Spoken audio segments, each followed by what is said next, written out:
আজকে এখানে রাজ্য সরকারের একটা প্রকল্প 10 লাখ টাকা বুথে বুথে উনি দিচ্ছেন গ্রামের উন্নয়নের জন্য, মানুষের জন্য উন্নয়ন হোক সেটা আমি চাই।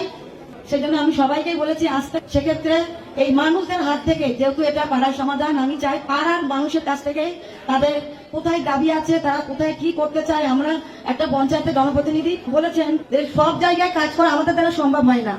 সেক্ষেত্রে পাড়ার সমাধান, আপনারা পাড়ার সবাই আছেন, আপনাদের কোথায় কি করতে হবে সেটা আপনাদের মাধ্যমে উঠে আসুক এবং এখানে যারা আছেন আধিকারিকরা তারা লিপিবদ্ধ করবেন এবং সেটা স্কিম অনুযায়ী কাজ হবে।